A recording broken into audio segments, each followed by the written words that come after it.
Welcome back to part 11 of the Metroid Prime 100% walkthrough.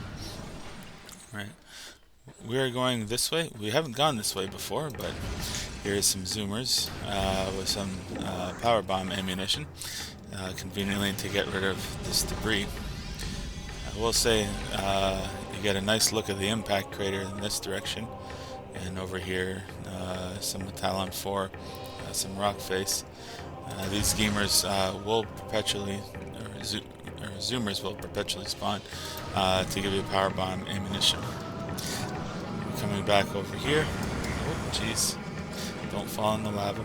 Ignore these flying pirates. And come over here to the door. Deal with the puddle spore. Ignore these. Ignore the burrowers. And we're basically making our way back to the Talon overworld. We've already cleared out Morfair.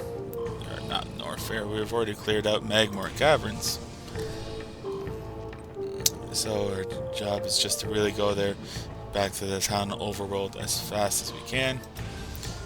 Going through this familiar route.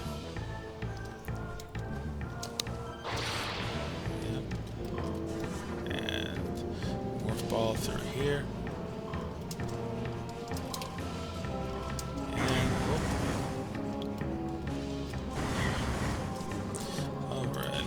And the spider ball track here.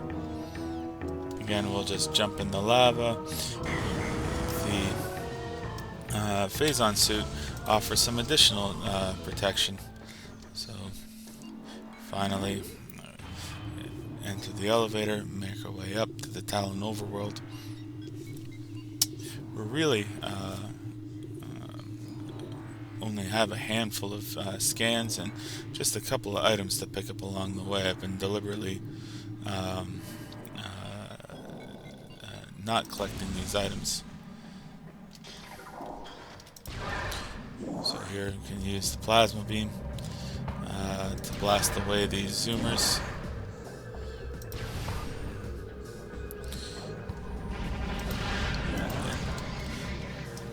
And blast away the beetles. The plasma beam really is extremely powerful here. We'll see just how powerful in a second, because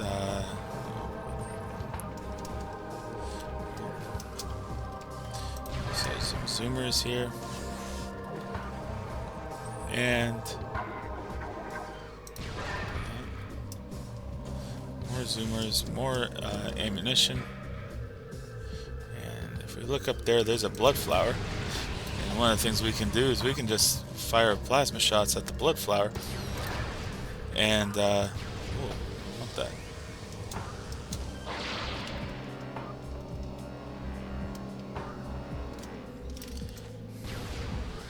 So we can fire plasma shots at the blood flower and just incinerate it.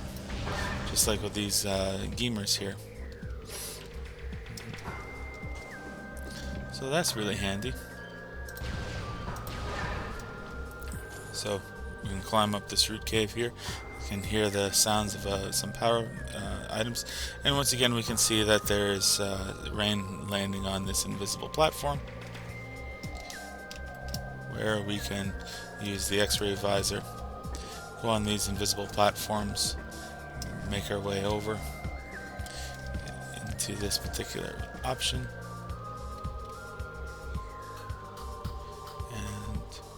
I believe that I'm missing something. Oh, it's actually over here. So, wrong visor. So, another invisible platform. And we can see that there's a missile expansion in here. So, with the X-ray visor, we can get missiles 245 now. And make our way over here for our final missile expansion, our 250th missile expansion. One of the things we can see here is that this is a plasma door, so again, there's no point in trying to come up here unless you actually have the plasma beam. And after all, since this is the way to go from the Phazon mines. Uh, might as well just save it for the last. So we have now acquired nearly every item. We're making our way through Talon Canyon here, back into the first rooms when we first made Planetfall. And here's our ship. I'm gonna actually save in my ship because, like I said, the thing about the ship is that it does offer ammunition upgrade. So just do a quick save, restore ammunition, and finally we can go and visit the artifact site. So, of course, we were supposed to visit the artifact site when we first got the space jump boots that climb these rocks, but we didn't. They just make your way around here. Some seedlings.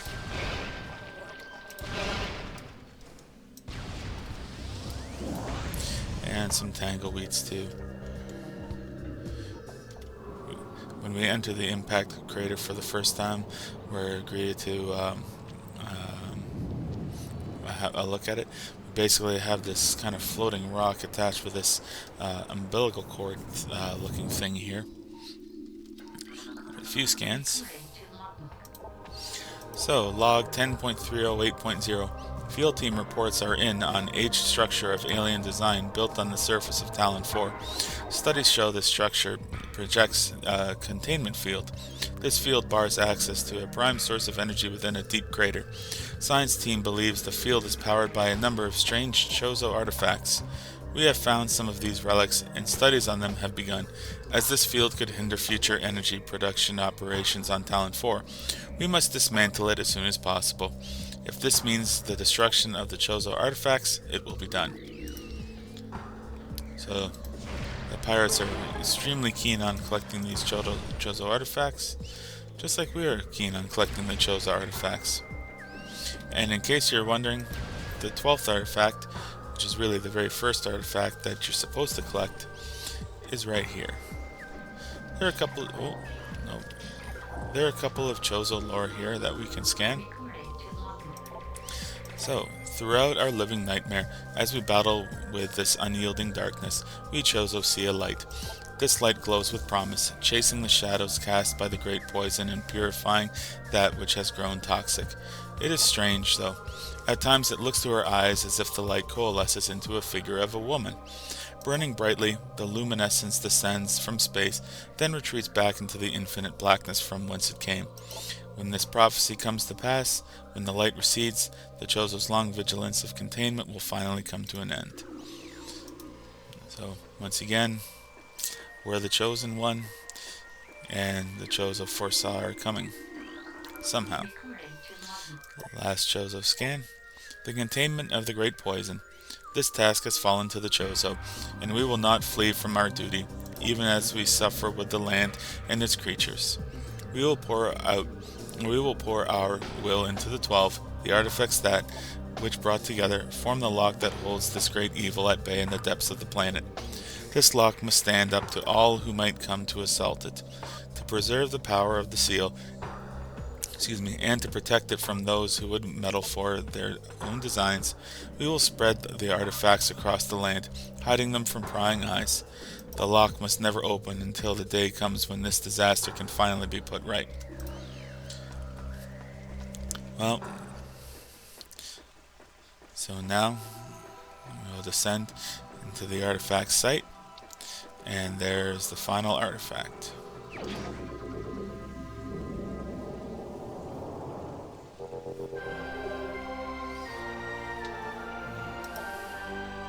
It's the artifact of truth, the first 12. Collect it, then scan the totems here for clues to the locations of the remaining artifacts. Together, the artifacts will open a path to the center of the impact crater. Well, we've now officially acquired all the items. We have 96% scan rate, and now we can initiate the sequence. So, we're going to use all 12 artifacts to open a pathway into the impact crater. and finally find out just what the heck that creature is locked into the impact crater, and see just how bad the phazon problem really is.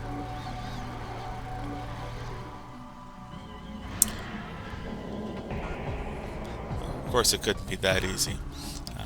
If you've forgotten, as I did when I first played the game, we were tracking Meta Ridley, and now Meta Ridley has come to put a wrench in our plans, and it's on the artifact site that Meta Ridley is going to have a showdown. Now, Meta Ridley at first might seem deceptively easy, but the fight can actually be pretty challenging. As always, make sure you scan Meta Ridley to find out Meta Ridley's weak spot. So, Meta Ridley, genetically enhanced Ridley metaform. Reborn and evolved through pirate technology, Meta Ridley is a fearsome enforcer. Its armored hide is extremely resilient, save for the chest, which has thinner plating. The pirates have fused a number of potent weapons to the creature, including a multi-missile system, a kinetic breath weapon, a Mason bomb launcher, and an ultra-thermal flame strike projector. Meta Ridley is also a formidable melee combatant, making any sort of engagement a risky proposition. So basically, first we gotta blast Meta Ridley. I recommend using the charged plasma beams, but you might have a different option. I find that charged plasma beams work really well. Meta Ridley has a number of attacks. One of the attacks I like the least, because it's hard to really encounter it, is where Meta Ridley will do this dive bomb attack.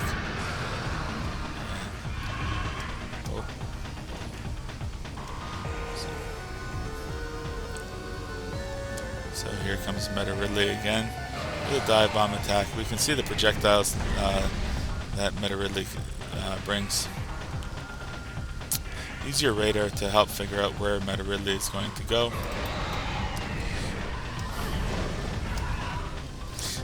Don't worry about the destruction of the artifact site.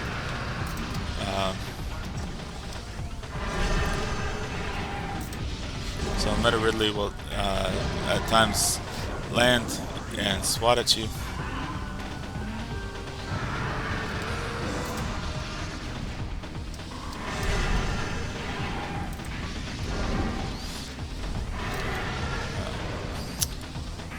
Hopefully I'm doing some damage. Well, yeah.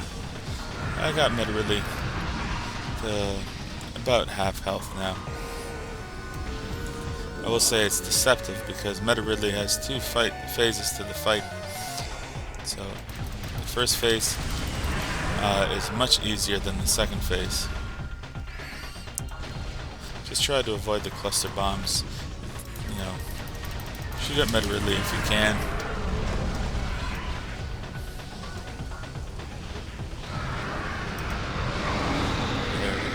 So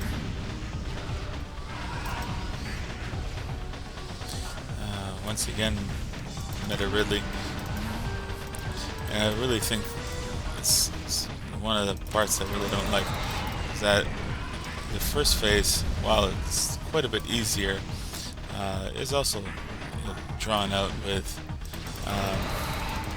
these forms of attacks.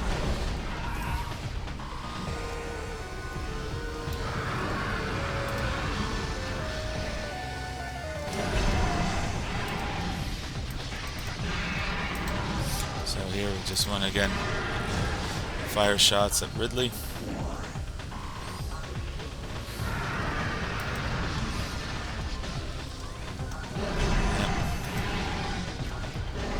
I always think it's kind of weird that despite the fact that Ridley breathes its fire, Ridley doesn't like fire any more than we do. Oh, I think we're going for a dive bomb again.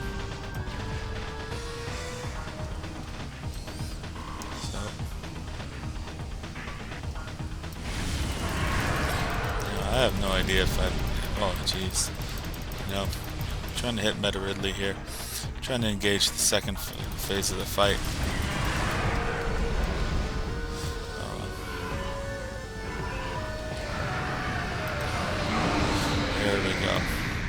So I think, yep, now we've engaged in the second phase of the fight. And basically, Meta Ridley here has taken enough damage to burn the wings. So now we gotta blast Meta Ridley in the chest. I think there might be a way where you can kind of switch between, or I guess switch to your power beam and use super missiles. But I'm not that quick. Really gotta time that shot. So that shot takes quite a bit of timing. I'll just unload.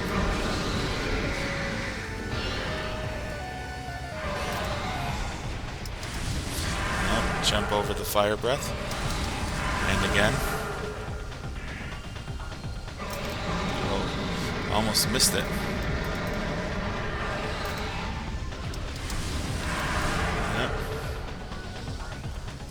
It's the timing of the breath that's the really hard part. I'm making it look easy, but it's really not. It takes a lot of practice.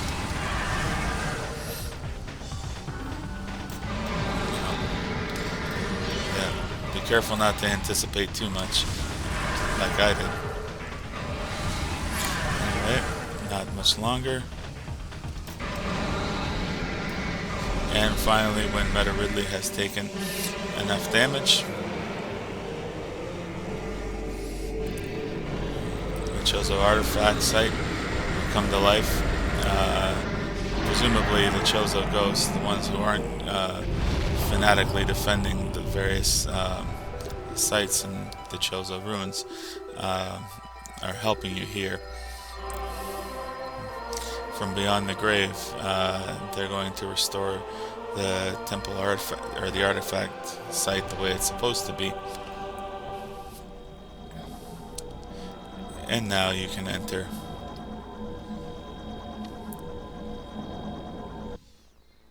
The impact crater.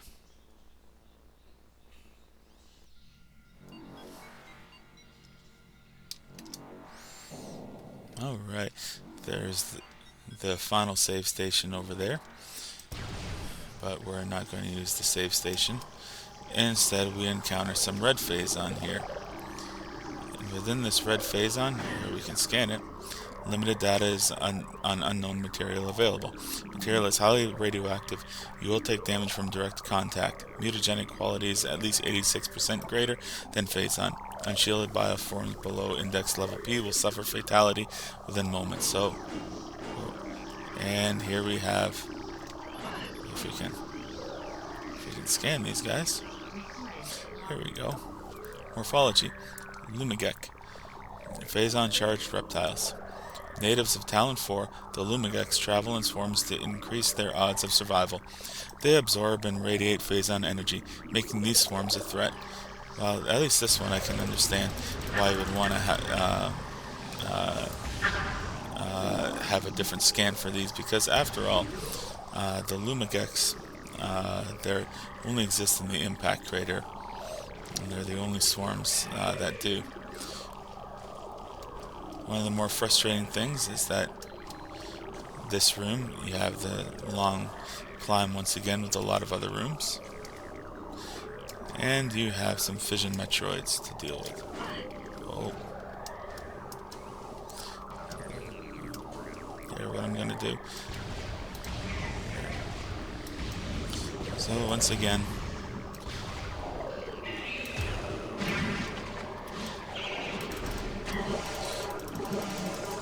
I gotta bomb these guys.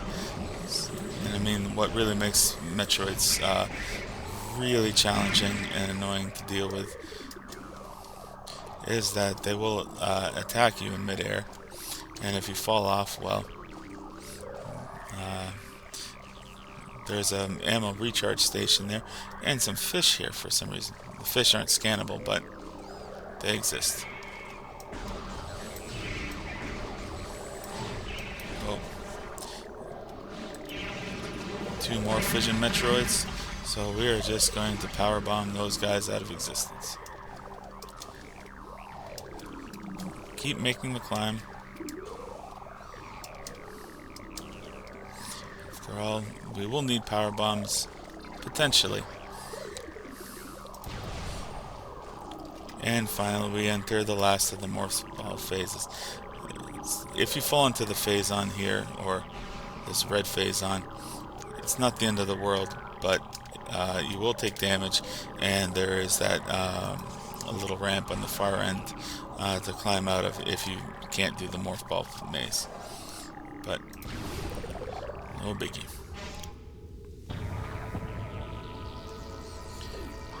And now we come to the creature at the heart of the impact crater, the creature that the pirates say has been ingesting phazon without any sort of unendingly. We have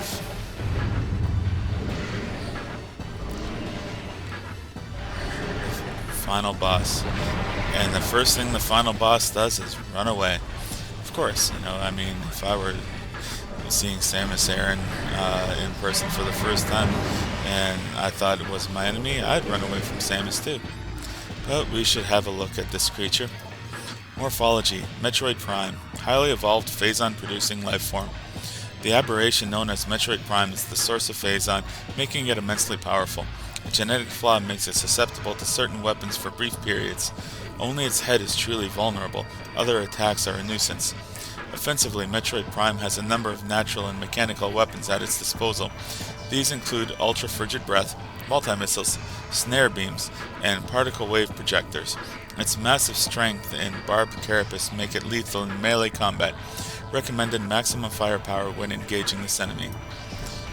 Well, just like... oh, shoot. So just like with Fission Metroids and with the Pirate Troopers, you basically want to treat Metroid Prime and follow the color coding as well.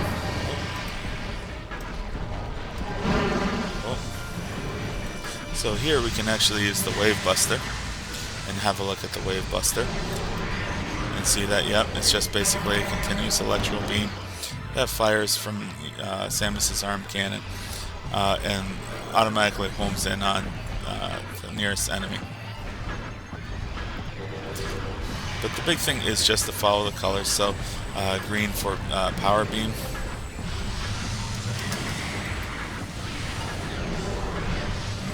Use super missiles wherever you can. Be aware that Metroid Prime will go from side to side of the arenas.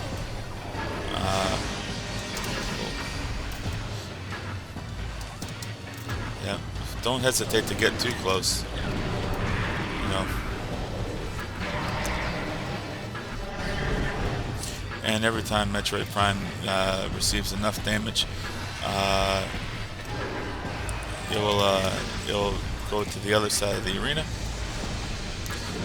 Nice thing about having an absurd amount of missiles is that don't feel free to save them. Metroid Prime is not susceptible to missiles directly, only with the beam combos like the super missiles and the Wave Buster is Metroid Prime susceptible. Here I find using the Morph Ball is the best way to get out of this tractor beam.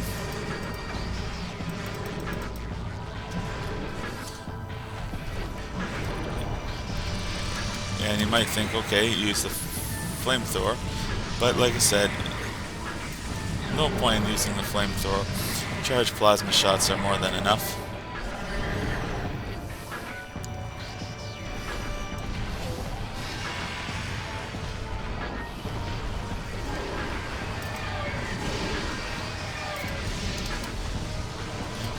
So just a few more charge shots.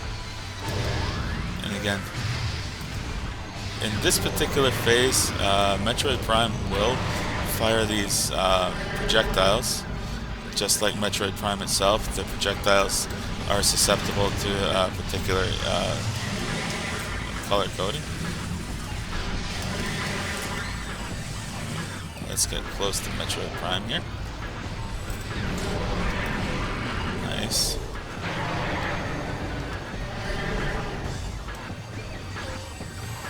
Yeah, just take your time. No rush. We'll say the Ice Beam is the one that's the most annoying because the Ice Beam is extremely slow. Alright, so we've dealt enough damage, and we're just going to keep going this way. There's 4 rooms in total, and I think we're on the 4th and final room here.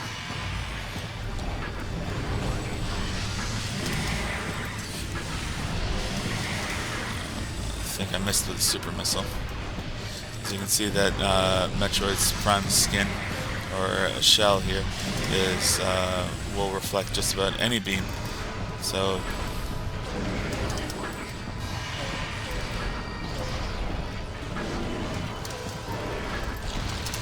there's its ice attack. It's very similar to what the artist does. In fact, I think it's pretty much identical.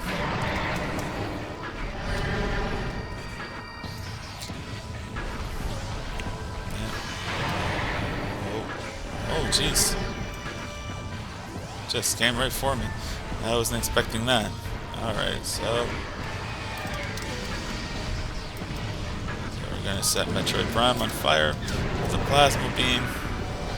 Boy, it doesn't like that. Yeah. I mean, it's a long fight.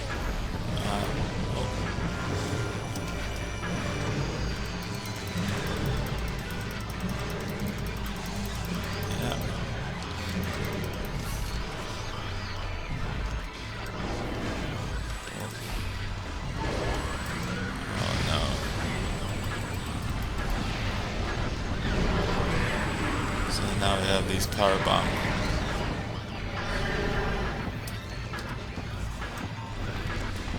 Alright, so what color is it now?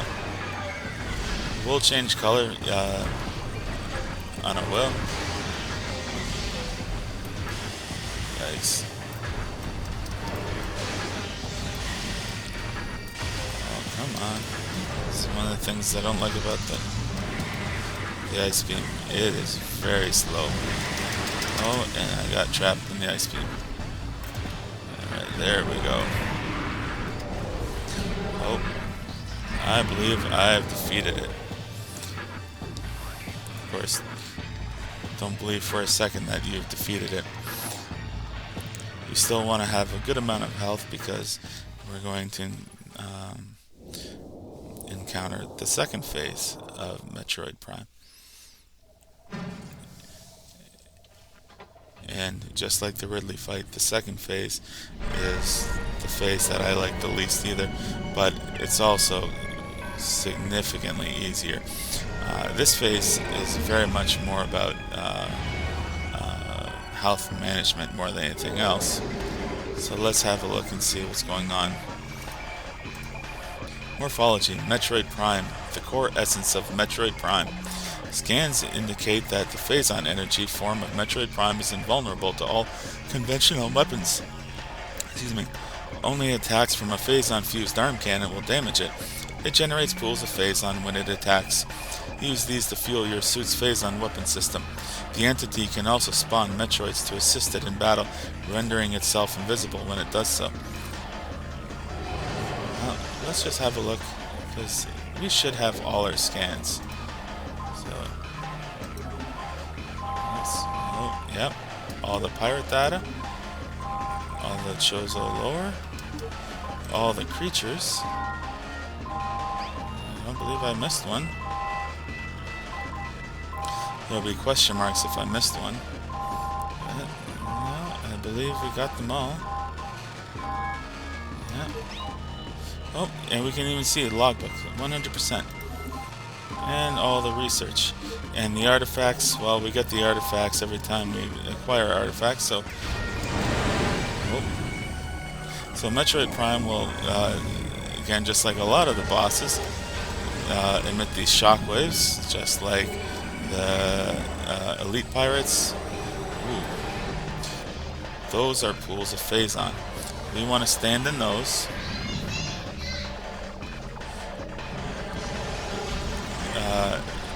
engage hyper mode. And when you're engaging in hyper mode, we will damage Metroid Prime. Metroid Prime goes through a cycle here. Not quite the order you would expect. It's the go from the normal visor to the X-ray visor, and then to the thermal visor, and then back to the normal visor, and continuously cycle that way. So now we will again stand in the pool of Phazon and blast Metroid Prime with this pure Phazon. The rationale here is that Metroid Prime has consumed so much Phazon that it's forced to expel Phazon from time to time. And this Phazon is toxic to itself, but somehow we can harness it, and we can use the Phazon and deliver it back to Metroid Prime. Otherwise, Metroid Prime is entirely invulnerable. One of the interesting things about Metroid Prime is that it will summon Metroids of different varieties, and the further along you are and the more damage you do to it, the stronger the type of Metroid it will summon.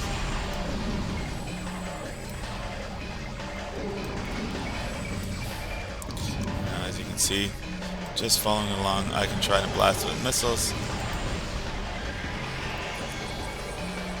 Nothing doing.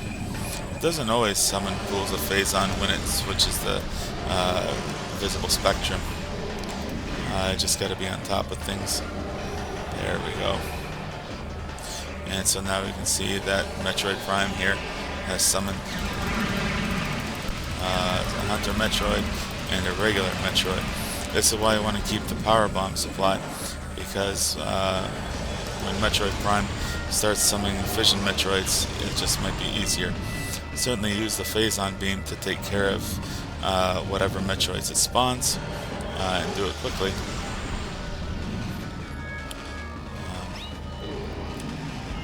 But yeah, this is the general fight, so we're just going to continue going ahead.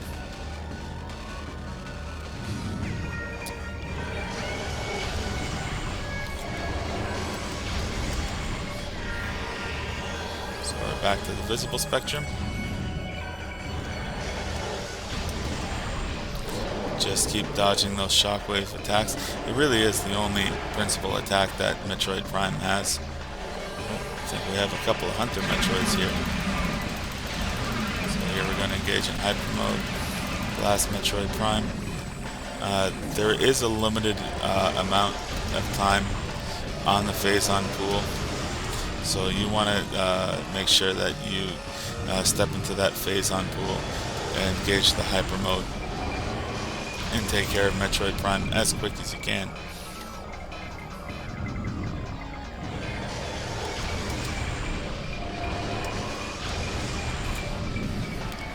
Yeah, unfortunately, this due to the random nature of this fight, it takes some time.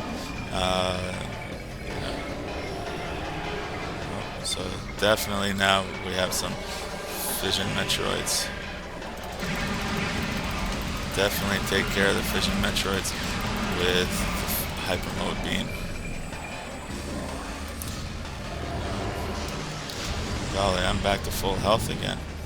So, I mean, that is the one upside, is that you can use the Hyper Mode Beam to blast the Metroids and pick up whatever health that they leave. But you really just want to make sure that as soon as you can, step into the Phazon pool, blast whatever Metroids that Metroid Prime summons, and then just take care of it.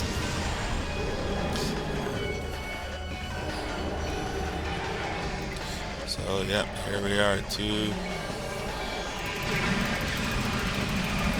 we are. Hopefully this will be the last. Nope. We're gonna have one more phase, but thankfully it won't be much. So yeah, Metroid Prime just has these attacks. This is actually going quite a bit faster than what I'm used to. I'm used to Metroid Prime taking quite a lot of time, and hopefully I don't jinx it. Well, I believe.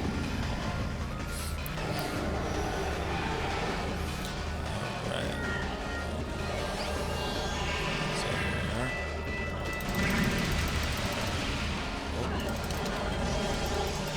Oh. Where did Metroid Prime go? There she is.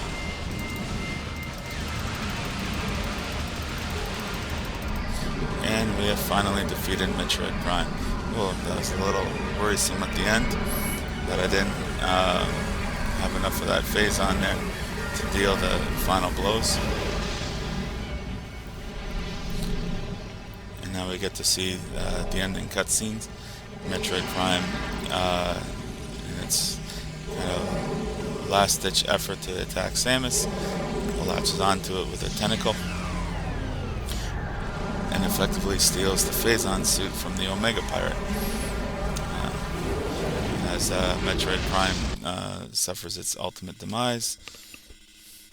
The crater collapse imminent. Evacuate immediately. Well, thankfully, this is just a cutscene. You don't actually have to do anything. Samus will automatically be transported to the surface of the impact crater. The Chozo artifact site, unfortunately, will be destroyed, but again, that's for dispatching Metroid Prime and doing away with her once and for all. It's definitely worth it.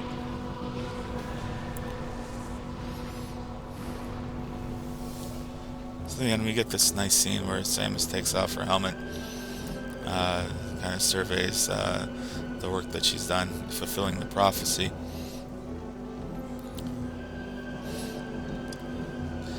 And all that Samus has left to do is board her ship and leave planet Talon 4, knowing that all the Phazon on the planet has been eradicated, and off to her next adventure. Some final thoughts on Metroid Prime. The game itself was groundbreaking when it came, in that, as many people have pointed out before me, taking what was a 2D exploration game and making it a 3D first-person exploration game. There have been a few people that criticize parts of it, but in a lot of ways I feel the criticisms are nitpicky. My own criticisms are nitpicky too. One of my criticisms are that the backtracking is a bit jarring, that you go to continue on the path, you come to an obstacle that requires you to gain a new power-up, and you basically have to stop, backtrack all the way to some other region to get the necessary power-up, only for you to now turn around and go right back where you were to use that power-up and progress further. Better Metroidvania games will make the backtracking more seamless. We'll look for workarounds to make the backtracking smoother, or introduce shortcuts so that you don't have to travel a long path, the original path, but rather just some kind of shortcut to make the backtracking faster and more manageable. I definitely like a lot of the mechanics, and one of my favorite bits about the game is the way it does the story. Other people have mentioned this, but I feel the need to mention it as well, that I like the story is there if you want it. You can scan the heck out of everything and learn all the lore, and a lot of the lore I think is creative and well written. Or you can just choose to play the game and just try to race from start to finish. Certainly some of the power-ups, I think I have no idea how you would find them out, and I need some help finding some of them. But the exploration aspect I really like a lot, and it's a game that I just keep playing over and over and over again, enjoying it, every time that I do. Uh, the final thing I'll mention is that the original lore for the game is quite a bit different. The Metroid Prime for the GameCube offers some different lore. The lore being that the creature in the impact crater could actually breach the barrier, and space pirates were doing experiments with the weapons, Samus's weapons, and Metroid Prime was able to steal those experiments and therefore gain the powers that it does with the different power beam selection.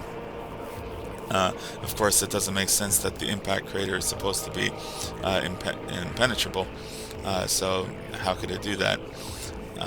So they've kind of retconned things a little bit, but I still think there is some inconsistencies with the story, but generally I think they did a pretty good job.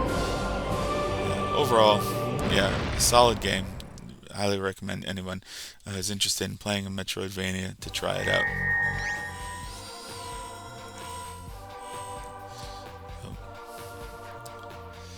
So, once again, thanks for watching. I hope you enjoyed the video series, and stay tuned for Metroid Prime 2.